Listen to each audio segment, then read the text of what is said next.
Hi there, beautiful people. It's Annie Sense once again with another haul video. So if you do love haul videos, please don't forget to give me a thumbs up, hit the subscribe button, and comment down below in the comment section. So there's quite a few fragrances here, and it might seem like, you know, she went on a binge, she went a bit crazy. But you know, guys, these perfumes have actually accumulated on the sly. Oh, one is missing, but it was a travel size. But anyway, but yeah, I might add that in another haul. But yeah, so yeah, guys, I can't even remember. Like, it's at that point where I just can't even remember what I bought. I'm like, have I got everything? Because I've accumulated them like here and there. So some may have popped up in other videos. But this is just generally since my last haul video. These are just the fragrances that I've bought since then. Surprisingly, in the month of May, didn't really buy that much perfume. I don't know, just on this little journey of, you know, just decluttering, not perfumes per se, but other things like clothes, changing up my wardrobe, things like that. So my focus has more been on that than buying perfumes. I don't want to say this is the last haul, but there's not many perfumes now that are really speaking out to me. There are a few though. I'm still on the hunt for the new IDOLE. I think it's IDOLE NECTAR. I would love to try the Montgolan Le Essence. And just a couple more, but I feel that I kind of smell a lot of the designer perfumes. I went niche sniffing not too long ago, so I'm a bit like, okay, I'm just at that point where I just want to add a few more and just kind of reduce the hauls. Okay, so I don't know, guys, if you're going to see another haul from me this year as large as this one. Anyway, right, so let's get into it. So we're going to kind of do it in a little kind of section a little bit. We're going to go for so we're going to start with the perfumes that I decluttered last year, maybe even 2 years ago, and I've brought them back. Okay, so the first one is, and this was like what I wanted to be like a signature scent when I started my perfume journey. It was, if you asked me then, like, I don't know, 2019 or whatever, what your top 10 favorites would be, this would have been featured. This is from Michael Kors, and it's Sparkling Blush. The reason why I decluttered it was because I don't know, I just found it a bit, I don't know, like boring. Not boring, I don't know if boring is the right word, but I was just a bit like, it was a bit meh. It didn't really have that good much, you know, it didn't project much, and so forth. But I don't know why. I have like a rollerball of this one, and every so often I would go and, you know, test it, smell, and I was like, you know what, I did really enjoy this fragrance. I was a bit too harsh, so I'm happy to have it back again. This is Michael Kors Sparkling Blush. And then the next one is, you may have seen this in my Olympia solo video. This is Olympia Legend. This one I gave away. Because I think when I first purchased this, it was 2020, and I remember that summer was very, very hot, and I wore this. I remember this one and the intense version. I kind of rotated those two quite a lot, and I think I became a bit sick of it. I wore it in autumn as well. And I don't know why I didn't enjoy it, but I think having added a few salty vanilla fragrances into my collection, I realized that maybe now is the time to bring this back. I think I just wasn't used to that type of scent, so I decided to bring back Olympia Legend from Paco Rabanne. So that's that. Now let's get into the fragrances actually, which I've owned, and I just got another bottle. So for example, this one, I did pick up a limited edition version of Passione. This is my third limited edition bottle. I don't know why I have this kind of obsession with Passione, but yeah, so I just picked up a limited edition bottle. If you are in the UK, you check the fragrance shops. They're quite good at having limited edition bottles, especially from previous years. That's where I am looking to purchase my Linted D from Givenchy, the I don't know, the 2020 limited edition bottle. I'm purchasing it from there. This one is from Elisable Parfum Essential. This one I had a travel size version, and I saw this at a really good price, so I just simply picked up the full bottle. The next one that I also had a travel size version of was Juliet Has a Gun, and this is Vanilla Vibes. Finally, again, like I said, found the whole salt vanilla combination a bit, a bit much, and now I'm starting to really draw to those types of fragrances, so I did pick Vanilla Vibes from Juliet Has a Gun. Now we're going to go to the scents that aren't blind buys, and the first one, actually this one, so I got a trio. So Armani have this trio, it's Passione. I don't own a full bottle of the original anymore. I just got the limited edition, and then I picked up C because I was going to get a full bottle, but I have a bit of a love-hate relationship with C. I've got the hand cream, which I wear from time to time, so it's helping me to get used to it. But I thought, you know what, there's no point of me, don't watch anything else, of me picking up a full bottle of C and then not liking it. So I thought, let me just play it safe, let me get used to these ones. So these ones I went really well on their own, I'll be honest. I will wear them with like C Fiore, C Intense, and another C that I'm going to speak about in a while. So yeah, I just got the little mini trio. You can get it as a gift set for Christmas, Mother's Day, and so forth.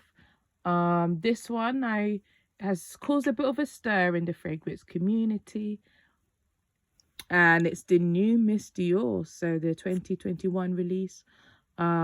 I've had a little sample, I've had it for a while. Again, it's one of those I go back to as well, and I finally decided to pick it up. I do really like it. That's the part that I like about it, is the vanilla. I think there's vanilla, there's benzoin, and that really comes up on my skin, so it's quite sweet and creamy. So I really actually enjoyed it. It does have a bit of warmness, but then on the flip side, it does have this kind of, I don't know if it's a Lily of the Valley or Freesia in it, which gives it a sort of a spring feel. So it's like, as the dry down, you get sort of autumn, winter type scent, but then the opening is quite spring.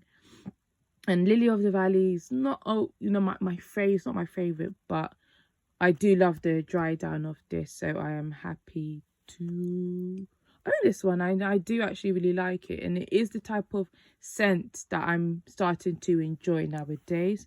This one I smelled in store, and I was like, should I not? Because it's on the gourmand side.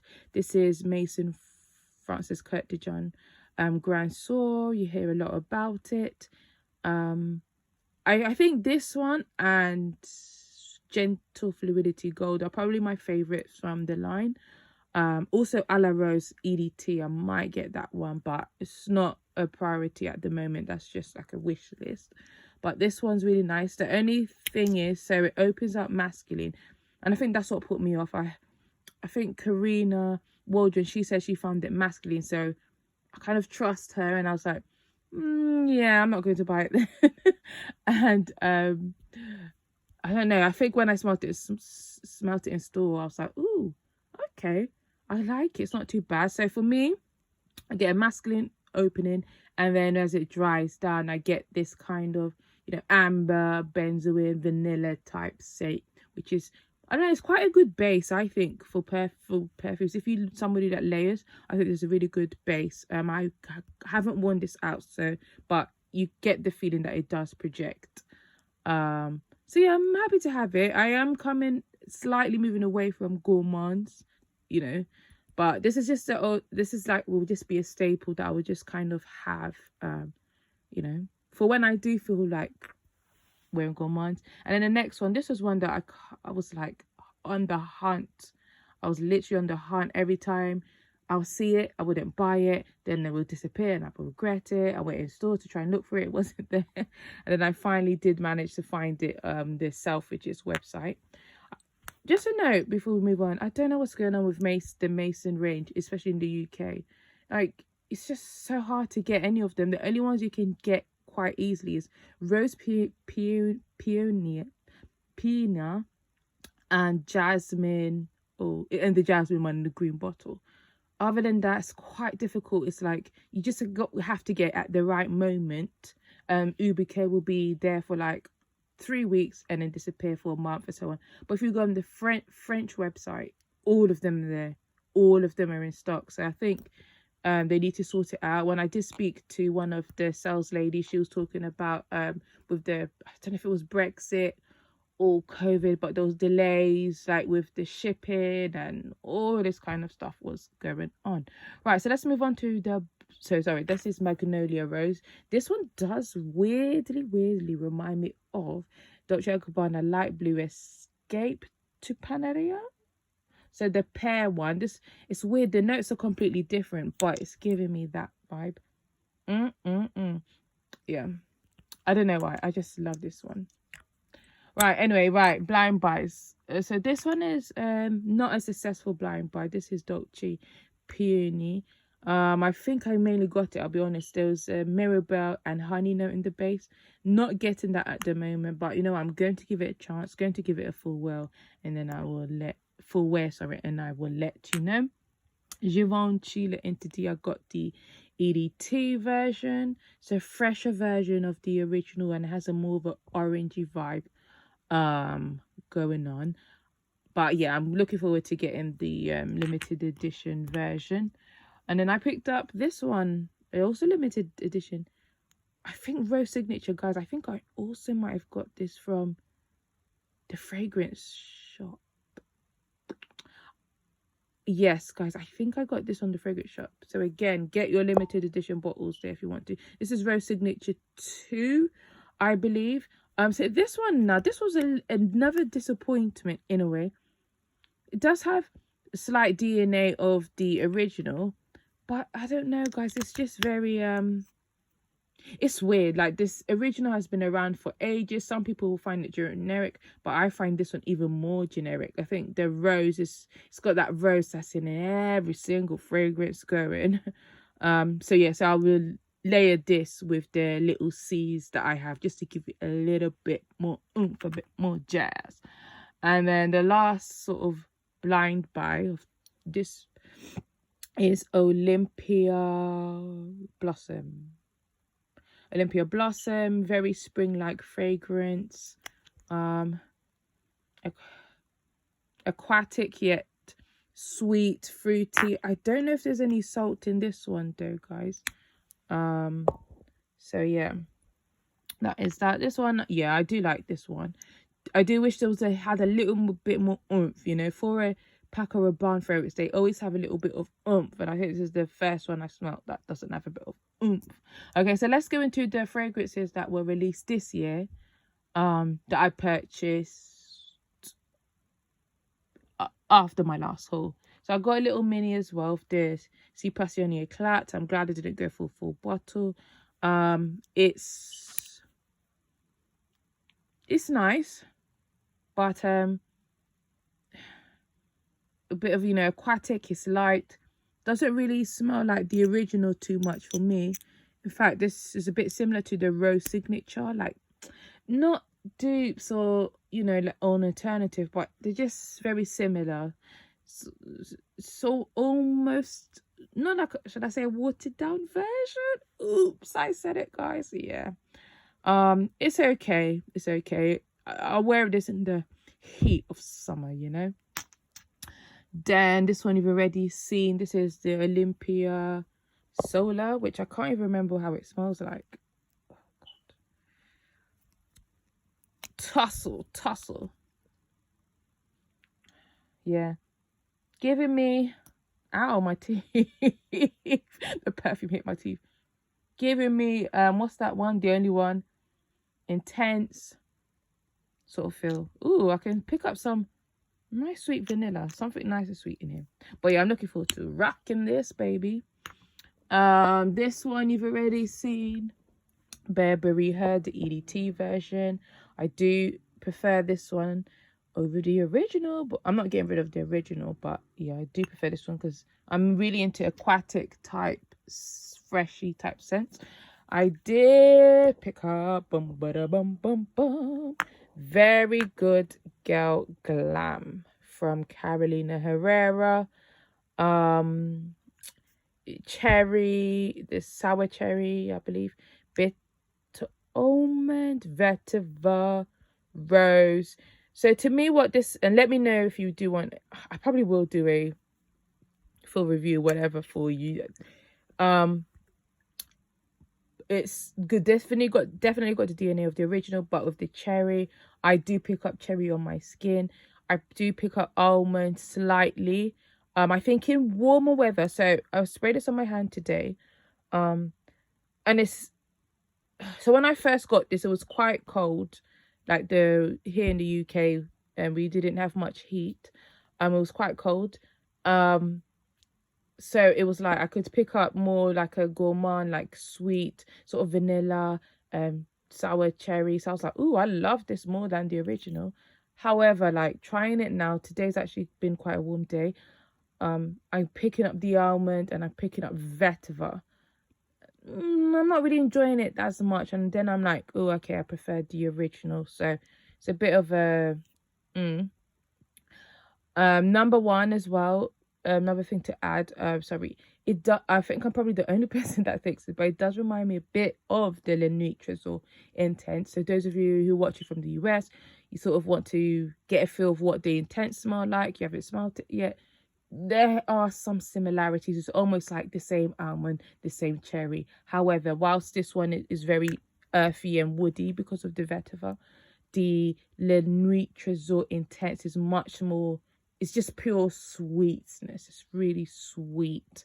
They both share like the same sort of dark fragrance quality. So I do think if you layer them together, you're pretty much good to go. It's not going to clash 100%. You can wear them both in the same season. For me, they are like, if perfumes were sectioned into, like, if you went into a store and you're like, oh, okay, these are your salty vanillas, these are your this, these are your that, this will be next to Le Narciso Intense. That's just my opinion. So yeah, do you need it? It is, for me personally, it is different to me than the original. It, like I said, it's more darker. Not, I wouldn't say it's more intense necessarily, but it's just a bit more darker, a bit more richer, less flirty, fruity, summer fruity. It doesn't have that vibe going on. You're better off wearing this one at nighttime and possibly autumn, winter. And then the last one is Narciso. Again, I'll do a review for you. Narciso Cristal. This one I believe has some orange blossom. I wonder if it's got, I don't know if this one has freesia or lily of the valley. So this one, quickly, from the beginning spray, it has the Narciso vibe, okay? The Narciso cube vibes, okay? So for me, I get elements of the original, you know, the white cube. I get elements of Rouge and also get elements of the Poudre. So I feel like all three are sort of in here. So if you like those three, you'll definitely like this one. Some people will say that it's watered down. Yes, it is a fresher, juicier version of all three. It's sweet, but not like sickly sweet. It's kind of has a fruity sweetness. It does have a musky, powdery element, very feminine, very beautiful. In fact, I love it. I think I might, with the way my nose is, prefer it over the Poudre.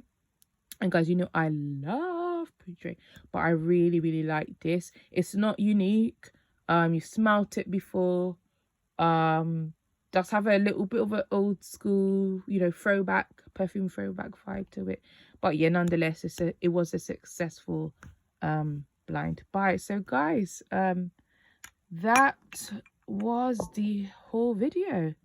This is where the coins were going until I stopped and I just started buying a whole wardrobe of clothes. But yeah, this will probably likely, guys, be the last time this year do a big haul like this. I'll probably just do mini. I literally have less than 10 perfumes on my wish list, so for the year, and that includes any potential newbies that might be coming from there'll definitely be a new alien flanker, there'll definitely be a new angel nova flanker or some form of angel. There'll be a summer angel, which I might not get. So yeah, let's wait and see what's gonna happen. See you in the next video. Bye.